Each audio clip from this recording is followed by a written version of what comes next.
शांतनु, भरतवंशी शांतनु, ये तुमने क्या हो जाने दिया? अपने वर्तमान के लिए हस्तिनापुर के भविष्य को दांव पर लगा दिया। पिता महाराज, पिता महाराज। भीष्म, भीष्म, भीष्म। चिंता की ये रेखाएं पिता के माथे पर हैं या राजा के माथे पर?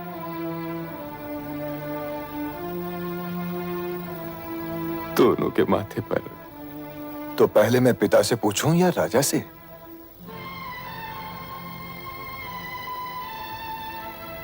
पहले तुम उस निर्बल व्यक्ति से पूछो जो न पिता बन सका न राजा, दोनों का मान न रख सका, जिसने पिता और राजा दोनों को ही विवश कर दिया। पिता महाराज, मैं कैसा पिता हूं पुत्र कि जिसने अपनी प्रेम तृष्णा में विवश होकर तुम जैसे आदर्श पुत्र के जीवन को एक अनंत मृग तृष्णा में धकेल दिया।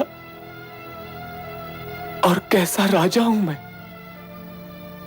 कि एक योग्य युवराज को उसके पद से हटाकर हस्तिनापुर का भविष्य एक ऐसे बालक के हाथ में सौंप दिया जिसका कि अभी जन्म भी नहीं हुआ और जिसके बारे में कोई यह भी नहीं कह सकता कि आगे चलकर वो इस राजगद्दी के योग्य होगा भी या नहीं। ऐसा करके मैंने अपने पूर्वजों का घोर अपमान किया है पुत्र, घोर अपमान किया है। अपने हृदय पर यह बोझ न डालिए पिता महाराज, न डालिए। यदि आपने मुझे वो प्रतिज्ञा करने का आदेश दिया होता तब आपका यूं सोचना ठीक होता, परंतु यह प्रतिज्ञा भी मेरी है और इसका परिणाम भी मेरा ही है, केवल मेरा पिता महाराज। मैंने ये शपथ इसलिए ली पिता महाराज कि सदा पिता ही पुत्र के लिए बलिदान क्यों दे? क्या पुत्र का कोई कर्तव्य नहीं होता? क्या मेरे लिए आपके आनंद का कोई अर्थ नहीं? मेरे लिए आपके हृदय की गद्दी हस्तिनापुर की राजगद्दी से कहीं अधिक मूल्यवान है पिता महाराज। फिर भी पुत्र। फिर भी क्या पिता महाराज? यदि तुम्हारा होने वाला भाई इस राजगद्दी के योग्य न निकला तब क्या होगा पुत्र? तो जो वचन मैंने हस्तिनापुर को दिया है वही वचन आज मैं आपको भी देता हूं पिता महाराज, कि जीवन भर कुरुवंश और हस्तिनापुर के इस राज सिंहासन की सेवा और रक्षा करूंगा और इसके सिवा मेरे जीवन का कोई और लक्ष्य नहीं होगा। और जब तक मैं ये न देख लूं कि कुरुराज जब चहुं ओर से सुरक्षित है और उसे मेरी सेवा की कोई और आवश्यकता नहीं है, तब तक मैं जीऊंगा और इस मृत्युलोक को नहीं त्यागूंगा।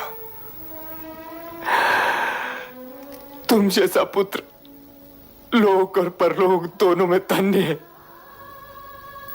और अब मुझे एक विनती करने की आज्ञा है पिता महाराज।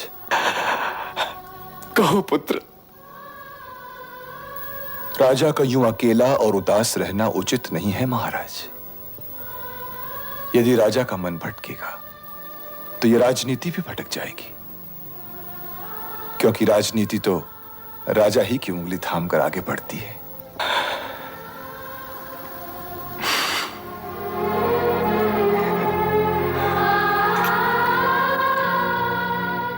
मेरे अहो भाग्य कि आप मेरे यहां पधारे, पर मुझे बुलवा लिया होता। जिस कुल में तुम जैसा आदर्श जन्मा हो उस कुल का गुरु होना तो स्वयं बृहस्पति के लिए भी मान की बात है। मैं आ गया तो क्या हुआ, इस राजभवन में तो सारे देवी देवता आने वाले हैं। क्या यह देखने के लिए कि मैंने हस्तिनापुर के प्रति अपने कर्तव्य का पालन किया, कि वो भीष्म जिसे संसार अजय कहता है स्वयं अपने पितृ मोह से हार गया? अपनी भाग्य रेखा को मिटाने का प्रयत्न न करो कुमार।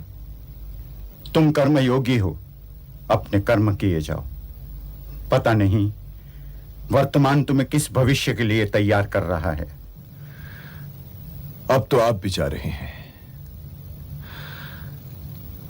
पहले मन उलझता था तो आपके पास चला आया करता था, और आपकी सहायता से मन की गांठें खोल लिया करता था। पर अब कहां जाऊंगा? इसीलिए तो कृपाचार्य को मैं तुम्हारे पास लाया हूं। मैं चाहता हूं कि मेरे जाने के पश्चात कुल गुरु का स्थान इन्हें दे दिया जाए। वैसे भी ऋषि शरद्वान का ये पुत्र मेरे शिष्य के साथ साथ मेरे पास महाराज की धरोहर भी है। महाराज तो अपनी मौन की गुफा में हैं। मैं उस गुफा तक पहुंच नहीं पाता, इसलिए अपने पिताश्री की इस धरोहर को तुम संभालो और इस ज्ञानदीप को अपनी सुरक्षा की आड़ दे दो। ज्ञानदीप को आड़ की आवश्यकता होती नहीं राजगुरु, पर आपकी आज्ञा सर आंखों पर। मुझे अपना मित्र मानकर सम्मानित कीजिए आचार्य। आपकी एक बहन भी तो है आचार्य। हाँ कृपे, उसका विवाह हो गया। किससे? द्रोणाचार्य से। तब तो द्रोणाचार्य हमारे संबंधी हो गए। जो मेरा बालपन लौट आए तो मैं धनुर्विद्या उन्हीं से सीखूं। ये तुम्हारी नम्रता है कुमार। नहीं कुलगुरु, जिनके पास ब्रह्मास्त्र होता है वो तो आदरणीय होते ही हैं। ये तो मेरे लिए गौरव की बात है कि मैं अपना ये जन्म उनके युग में बिता रहा हूं। और ये हम सबका सौभाग्य है कि भगवान ने हमें आपके युग में जीने का अवसर दिया। ब्राह्मण हो, आशीर्वाद मांग नहीं सकते, आशीर्वाद दे तो सकते हो। इन्हें आशीर्वाद की क्या आवश्यकता है गुरुदेव? ये तो स्वयं ही भगवान के आशीर्वाद स्वरूप हैं। मांगो कुमार, क्या आशीर्वाद दूं? बस यही आशीर्वाद दीजिए कि मैं पिताश्री की उस मौन गुफा में प्रवेश कर सकूं जिसमें कुल गुरु भी न कर पाए। पिताश्री का मौन एक गरुड़ की भांति हस्तिनापुर के कंधे पर बैठा उसके सिर पर चोंच मार रहा है, ठोर मार रहा है। महाभारत